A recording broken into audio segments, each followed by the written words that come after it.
സിമാജിയാവോ പറഞ്ഞയച്ച ആൾക്കാർക്കൊപ്പം അവനെ കാണാനായി തിങ്ങാൻ പോകുന്നത് വരെയായിരുന്നു നമ്മൾ കണ്ടു നിർത്തിയത്. നേരത്തെ തിങ്ങാൻ രക്ഷപ്പെടുത്തിയ ഷിയാനിയോ മറ്റൊരു സ്ഥലത്തായി ഉണ്ടായിരുന്നു. അയാൾക്ക് ബോധം വീഴുമ്പോൾ അയാളുടെ അടുത്തായി അവിടുത്തെ ഇമ്പീരിയൽ ഫിസിഷ്യൻ ഇഹോ നിൽപ്പുണ്ടായിരുന്നു. സിമാജിയാവോയുടെ ഇപ്പോഴത്തെ ഏറ്റവും വലിയ ശത്രു അവിടുത്തെ മാർക്കിസായിട്ടുള്ള നന്യാനാണ്. അയാൾ പറഞ്ഞിട്ടാണ് ഈ ഷിയാനിയോ സിമാജിയാവോയെ കൊല്ലാനായി നേരത്തെ കൊള്ളക്കാരെ കൊണ്ട് ആക്രമണം നടത്തിച്ചത്. പക്ഷേ അത് ഫെയിലായ സ്ഥിതിക്ക് ഇനി സിമാജിയാവോ തിരികെ കൊട്ടാരത്തിലെത്താൻ പാടില്ല, അതിനു മുമ്പ് മറ്റൊരു ആക്രമണം കൂടി നടത്തണമെന്ന് ഇയാളെ ഓർമ്മിപ്പിക്കുന്നതിന് വേണ്ടിയിട്ടായിരുന്നു ഈ മാർക്കിസിൻ്റെ ആളായ ഇഹോ അവിടെ എത്തിയിരുന്നത്. സിമാജിയാവോ തന്നെ പബ്ലിക്കായി കൊല്ലാൻ ഓർഡർ ഇട്ടതല്ലേ, അതുകൊണ്ട് ഇപ്പോൾ അവനെ കൂടുതൽ ശത്രുതയോടെയാണ് ഈ ഷിയാനിയോ കാണുന്നത്. അതുകൊണ്ട് തന്നെ അവൻ ഉറപ്പായും തിരികെ കൊട്ടാരത്തിലെത്തില്ല, അതിനു മുമ്പേ അവനെ എങ്ങനെയെങ്കിലും കൊന്നിരിക്കുമെന്ന് അയാൾ ഉറപ്പ് കൊടുക്കുന്നുണ്ട്. മാർക്കിസിനെ ഈ വിവരം അറിയിച്ചോളാനും പറയുന്നു. ഇതേ സ്ഥലത്ത് തന്നെ കുറച്ചപ്പുറത്തായി കാട്ടിലുള്ള ഒരു ഗുഹയിൽ ബിയാൻ്റെ ശരീരത്തിലായുള്ള യോയുവാൻ താമസിക്കുന്നുണ്ടായിരുന്നു. തിങ്ങാൻ അവിടെ എത്തിയതുകൊണ്ട് തന്നെ അവളുടെ ഡീമനിക് കോറിൻ്റെയും സ്പിരിറ്റ് ഫയറിൻ്റെയും എനർജി അയാൾക്ക് ഫീൽ ചെയ്യാൻ സാധിക്കുന്നു. തിങ്ങാൻ എന്തിനായിരിക്കും ഇങ്ങോട്ടേക്ക് വന്നത്, എന്തായാലും അതൊന്ന് കണ്ടുപിടിച്ചിട്ട് തന്നെ കാര്യം എന്ന് പറഞ്ഞ് അയാൾ അവിടെ നിന്ന് നിൽക്കുന്നുണ്ട്. അയാളുടെ ഒറിജിനൽ ശക്തി മുഴുവനായി കിട്ടിയിട്ടില്ലെങ്കിലും പണ്ടത്തേനേക്കാൾ കുറച്ചുകൂടി സ്ട്രോങ് ആണ് അയാളിപ്പോൾ. സിമാജിയാവോ തിങ്ങാനെ വിളിച്ചുകൊണ്ട് വരാൻ ആളെ അയച്ചിരുന്നല്ലോ, അവളെ വെയിറ്റ് ചെയ്തിരിക്കുകയാണ് അവൻ. അവളുടെ ഒരു ചിത്രം അവൻ്റെ കൈവശമുണ്ട്, അതെങ്ങനെയാണ് വന്നതെന്നൊക്കെ പിന്നീട് പറയും. അധികം വൈകാതെ തിങ്ങാൻ അങ്ങോട്ടേക്ക് എത്തുന്നുണ്ട്. സിമാജിയാവോയ്ക്ക് പഴയ ഓർമ്മകളൊന്നും ഇല്ലാത്തതുകൊണ്ട് അവളെ കണ്ടപ്പോൾ പ്രത്യേകിച്ച് ഒന്നും ഫീൽ ചെയ്യുന്നില്ല. പക്ഷേ തിങ്ങാൻ അങ്ങനെയല്ലല്ലോ. ഒരുപാട് കാലത്തിന് ശേഷം അവനെ വീണ്ടും കാണാൻ കഴിഞ്ഞതിൻ്റെ സന്തോഷത്തിൽ അവളുടെ കണ്ണുകളൊക്കെ നിറഞ്ഞൊഴുകുന്നു. അവളിങ്ങനെ കരയുന്നത് കണ്ടപ്പോൾ മനസ്സോടെയല്ല അവൾ തൻ്റെ അടുത്തേക്ക് വന്നത്, തൻ്റെ ജോലിക്കാർ അവളെ ബലമായി പിടിച്ചുകൊണ്ട് വന്നതാണ് എന്ന് സിമാജിയാവോ വിചാരിക്കുന്നു. അതിന് അവൻ അയാളെ വഴക്ക് പറയുകയും ചെയ്യുന്നുണ്ട്. പക്ഷേ അങ്ങനെയല്ല, അവൾ സ്വന്തം ഇഷ്ടപ്രകാരമാണ് ഇങ്ങോട്ടേക്ക് വന്നത്. മാത്രമല്ല അവൻ്റെ ഐഡൻറ്റിറ്റിയെ പറ്റിയും അവൾക്കറിയാം എന്നുള്ള കാര്യം അയാൾ അവനെ അറിയിക്കുന്നുണ്ട്. അയാളെ പുറത്തേക്ക് പറഞ്ഞയച്ചിട്ട് അവൻ അവളുടെ അടുത്തേക്ക് ചെല്ലുന്നു. നിൻ്റെ പേരെന്താണെന്ന് അവൻ അവളോട് ചോദിക്കുന്നുണ്ട്. അവൾ വിഷമത്തോടെ പേര് പറയുന്നു. സിമാജിയാവോ ശരിക്കും ഇവളെ കുറേ തവണ മുമ്പ് സ്വപ്നത്തിൽ കണ്ടിട്ടുണ്ടായിരുന്നു. അങ്ങനെയാണ് അവൻ ആ ചിത്രം വരച്ച് കയ്യിൽ വെച്ചിരിക്കുന്നത്. പക്ഷേ ഓരോ തവണ സ്വപ്നത്തിലും അവൻ അടുത്തേക്ക് ചെല്ലുമ്പോൾ അവളുടെ രൂപം മാഞ്ഞു പോകുമായിരുന്നു. ഇപ്പോൾ അവളെ നേരിട്ട് മുന്നിൽ കണ്ടപ്പോൾ അവനും ആകെ കൺഫ്യൂഷൻ ആയിരിക്കുകയാണ്. മുമ്പ് സ്വപ്നത്തിൽ മാത്രം കണ്ടിരുന്നപ്പോൾ ഇങ്ങനെ ഒരാൾ ശരിക്കും ഉണ്ട് എന്ന് അവന് അറിയില്ലായിരുന്നല്ലോ. ഇപ്പോൾ ശരിക്കും അവൾ മുന്നിൽ വന്ന് നിൽക്കുമ്പോൾ ഇത് കോയിൻസിഡൻ്റലി സംഭവിച്ചതാണോ അതോ ഇതിന് മറ്റെന്തെങ്കിലും അർത്ഥമുണ്ടോ എന്നൊക്കെയാണ് അവൻ ചിന്തിക്കുന്നത്. പക്ഷേ ചുറ്റും ശത്രുക്കളായതുകൊണ്ട് അങ്ങനെ ഒരു സ്വപ്നം കണ്ടതുകൊണ്ട് മാത്രം അവളെ വിശ്വസിക്കാനും സ്വീകരിക്കാനും ഒന്നും അവൻ തയ്യാറാകുന്നില്ല. നല്ല ജാഗ്രതയോടെ തന്നെയാണ് അവൻ അവളുടെ അടുത്ത് നിൽക്കുന്നത്. നീ എന്തിനാണ് കരയുന്നത്, നിനക്കെന്നെ അറിയാമോ, നമ്മൾ നേരത്തെ കണ്ടിട്ടുണ്ടോ എന്നൊക്കെ അവൻ ചോദിക്കുന്നു. തീർച്ചയായിട്ടും എനിക്ക് നിന്നെ അറിയാം, പക്ഷേ ഈ ജന്മത്തിൽ ആദ്യമായിട്ടാണ് നമ്മൾ തമ്മിൽ മീറ്റ് ചെയ്യുന്നത് എന്ന് തിങ്ങാൻ പറയുന്നു. അങ്ങനെ പറയുന്നതിൻ്റെ അർത്ഥം എന്താണെന്ന് അവന് മനസ്സിലാവുന്നില്ല. അവളൊട്ട് വിശദമായി പറഞ്ഞു കൊടുക്കുന്നതുമില്ല. നീ എന്തിനാണ് എൻ്റെ അടുത്തേക്ക് വന്നതെന്ന് ചോദിച്ചപ്പോൾ നിന്നെ ഒന്ന് കാണാൻ വേണ്ടി മാത്രം വന്നതാണ് എന്നവൾ പറയുന്നു. എന്നിട്ട് അവൻ്റെ ഇപ്പോഴത്തെ അപ്പിയറൻസിനെ കളിയാക്കുന്ന രീതിയിൽ സംസാരിക്കുന്നുമുണ്ട്. കാണാൻ അവൻ മുമ്പത്തേതുപോലെ തന്നെ ആണെങ്കിലും അവൻ്റെ മുഖത്ത് പഴയതുപോലെയുള്ള ആ ഗൗരവമോ സ്പിരിറ്റ് ഫയർ കൊണ്ട് അനുഭവിച്ചിരുന്ന ആ വേദനയുടെ നിഴലിപ്പോൾ ഒന്നുമില്ലല്ലോ. ഇപ്പോൾ അവൻ കുറച്ചുകൂടി ചെറുപ്പമാണ്, നല്ല റിലാക്സ് ആയിട്ടാണ് ഇരിക്കുന്നത്. അതൊക്കെ പറഞ്ഞിട്ടാണ് അവൾ കളിയാക്കുന്നത്. നീയാണോ ആ പോപ്പുലറായിട്ടുള്ള 19 വയസ്സുകാരനെന്നും അവൾ കളിയാക്കി ചോദിക്കുന്നുണ്ട്. നീ എന്ത് പൊട്ടത്തരമൊക്കെയാണ് ഈ പറയുന്നത്, നിനക്ക് ശരിക്കും ഞാൻ ആരെന്ന് അറിയാമോ എന്നവൻ ചോദിക്കുന്നുണ്ട്. നീ സിമാജിയാവോ ആണ്, ഇവിടുത്തെ രാജാവാണെന്ന് എനിക്കറിയാം എന്നൊക്കെ തിങ്ങാൻ വിഷമത്തോടെ ആണെങ്കിലും പറയുന്നു. അങ്ങനെയാണെങ്കിൽ ഞാൻ വളരെ ക്രൂരനാണ് എന്നുള്ള കാര്യം നിനക്കറിയാമോ എന്നൊക്കെ പറഞ്ഞ് സിമാജിയാവോ താൻ ചെയ്തിട്ടുള്ള കുറേ ക്രൂരതകളൊക്കെ അവളുടെ മുന്നിൽ വിശദീകരിക്കുന്നുണ്ട്. പക്ഷേ അവൻ മുമ്പ് ഗ്രാൻഡ് മാസ്റ്റർ ആയിരുന്ന സമയത്ത് ചെയ്തിരുന്നതൊക്കെ വെച്ച് നോക്കുമ്പോൾ ഇതൊക്കെ വളരെ നിസ്സാരമാണല്ലോ എന്നാണ് തിങ്ങാൻ ചിന്തിച്ചത്.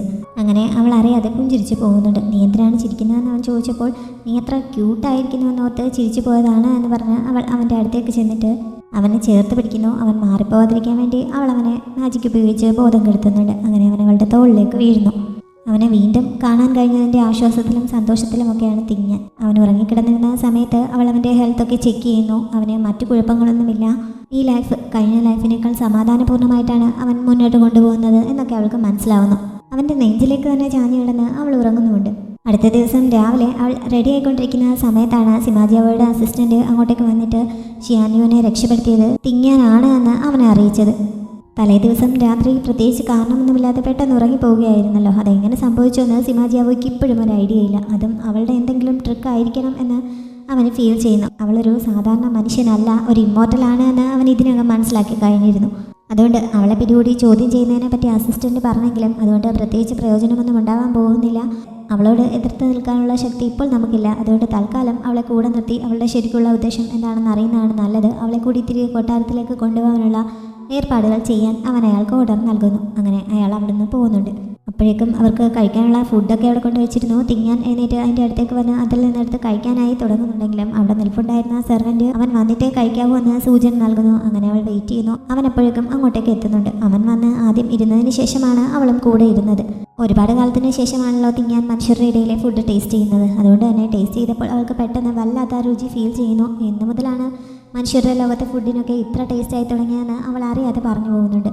സിമാജിയാവ് ഉടനെ അതിൽ കയറി പിടിക്കുന്നു. അപ്പോൾ നീ മനുഷ്യനല്ലേ, നീ ഇത്രയും നാൾ എവിടെയായിരുന്നു എന്നൊക്കെ അവൻ ചോദിക്കുന്നുണ്ട്.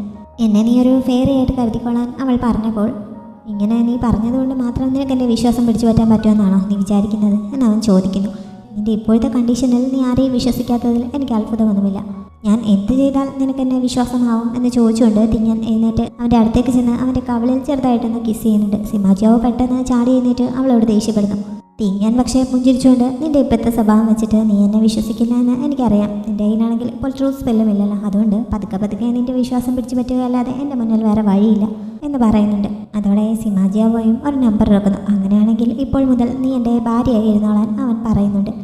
തിങ്ങാന് ശരിക്കും ദേഷ്യം വരുന്നുണ്ടെങ്കിലും അവൻ്റെ ഈ കൂട്ടിത്തം നിറഞ്ഞ പെരുമാറ്റമൊക്കെ കണ്ടിട്ട് അവൾക്ക് ദേഷ്യപ്പെടാനും തോന്നുന്നില്ല. അങ്ങനെ അവളും അവൻ്റെ ഭാര്യയാവാൻ എന്നുള്ള രീതിയിൽ അവൻ്റെ കൂടെ തിരികെ കൊട്ടാരത്തിലേക്ക് പുറപ്പെടുന്നു. നേരായിട്ടുള്ള വഴിയിലൂടെ പോവാതെ ഒരു കാട്ടിലുള്ള വഴിയിലൂടെയാണ് ഇവർ പോകുന്നത്.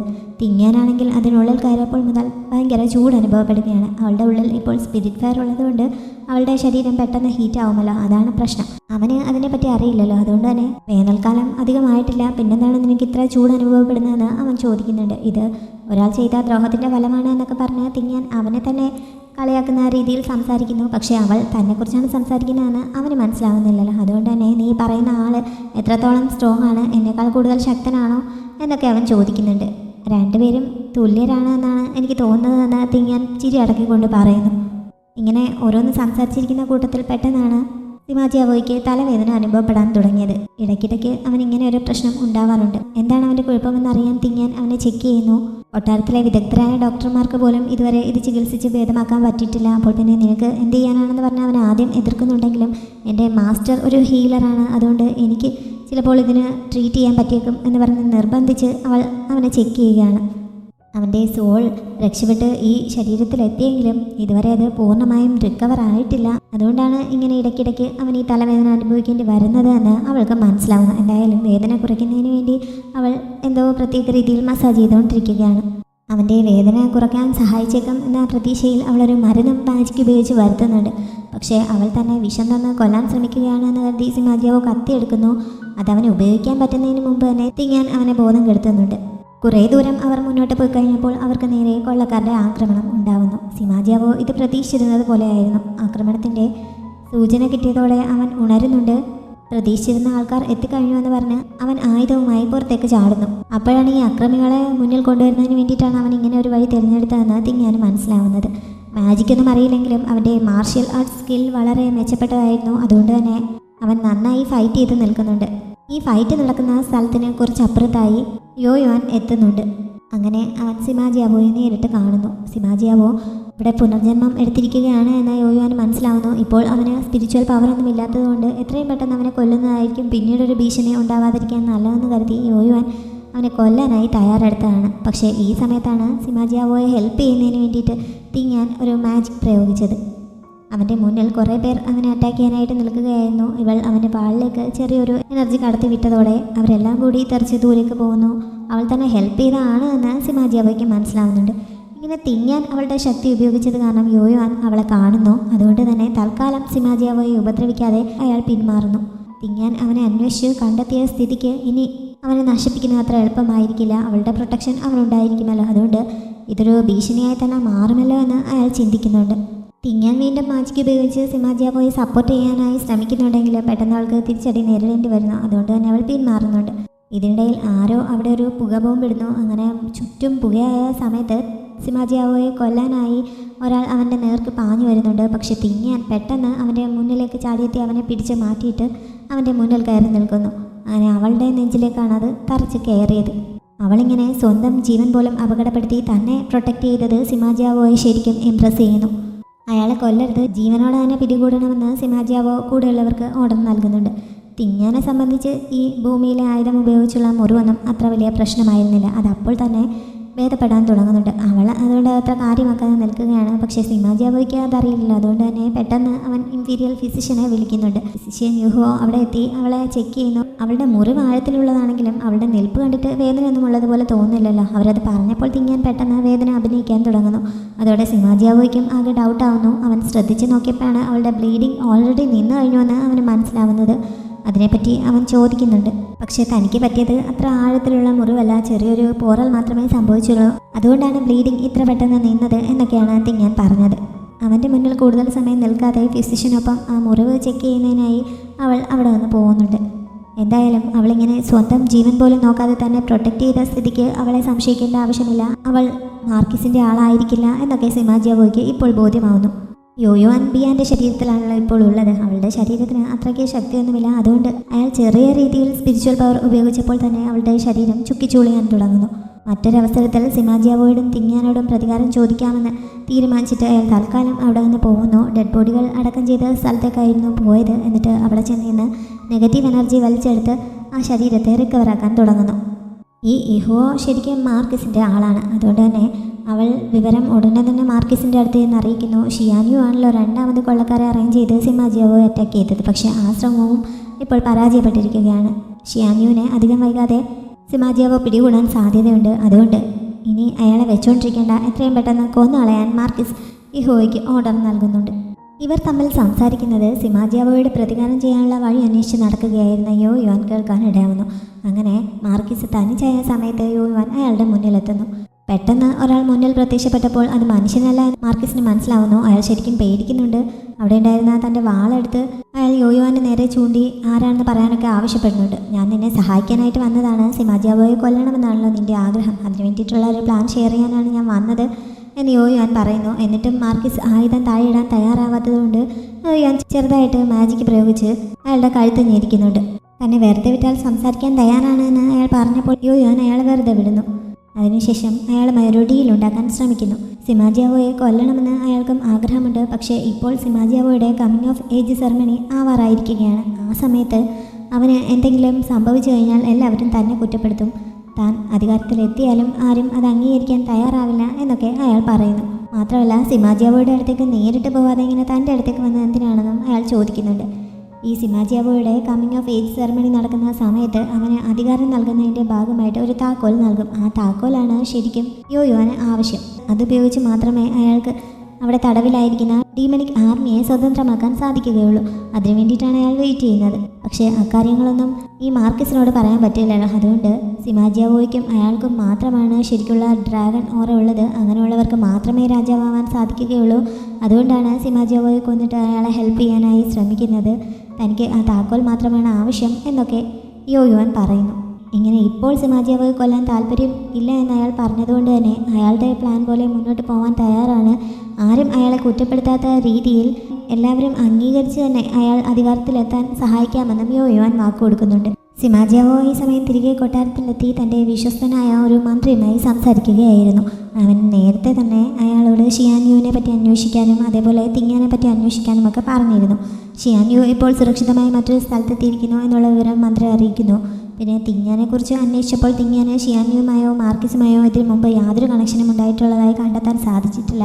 അത് മാത്രമല്ല അവളിപ്പോൾ പെട്ടെന്ന് ഇങ്ങോട്ട് എവിടെ നിന്ന് വന്നതാണെന്ന് ഒരു ഐഡിയയും കിട്ടിയിട്ടില്ല. അവളെക്കുറിച്ചുള്ള ഒരു രേഖകളും ഇതുവരെ കണ്ടെത്താൻ സാധിച്ചിട്ടില്ല എന്നൊക്കെ അയാൾ അറിയിക്കുന്നു. അവൾ മനുഷ്യനല്ല എന്ന് സിമാജിയാവോ ഓൾറെഡി മനസ്സിലാക്കിയിരുന്നതുകൊണ്ട് തന്നെ അവന് അതൊരു അത്ഭുതമായി തോന്നുന്നില്ല. എന്തായാലും അവളെ അവിശ്വസിക്കേണ്ട കാര്യമില്ല എന്ന് അവനിപ്പോൾ ഉറപ്പിക്കുന്നു. പ്രത്യേകിച്ച് ഉദ്ദേശമൊന്നുമില്ലാതെ അവൾ എന്തിനാണ് തൻ്റെ അടുത്തേക്ക് വന്നതെന്ന് മാത്രം അവന് മനസ്സിലാവുന്നില്ല. യോയുവാൻ മാർക്കിസിനെ തൻ്റെ വഴിക്ക് കൊണ്ടുവരാൻ കുറേ നേരമായി ശ്രമിക്കുന്നുണ്ടെങ്കിലും ഇയാൾ ഇതുവരെ പൂർണ്ണമായിട്ടും അയാളുമായി സഹകരിക്കാമെന്ന് സമ്മതിച്ചിട്ടില്ല. അപ്പോഴാണ് സിമാജിയാവോയുടെ അടുത്തും ഇതേപോലെയുള്ളൊരു ഡീമൻ ലേഡി വന്നിട്ടുണ്ട്, വളരെ പവർഫുള്ളാണ്, അതുകൊണ്ട് അയാളുടെ ഭാഗത്തും അങ്ങനെ ഒരാൾ ഉണ്ടായിരിക്കുന്നത് നല്ലതാണെന്ന് യോയുവാൻ പറഞ്ഞത്. അപ്പോഴും അയാൾ ആകെ സംശയിച്ചിരിക്കുന്നതേ ഉള്ളൂ. സിമാജിയാവോയുടെ അസിസ്റ്റൻ്റ് അന്ന് രാത്രി നടക്കാനിരിക്കുന്ന ഒരു വിരുന്നിന് തിങ്ങാനെ ക്ഷണിക്കാനായി അവളുടെ അടുത്തേക്ക് ചെല്ലുന്നുണ്ട്.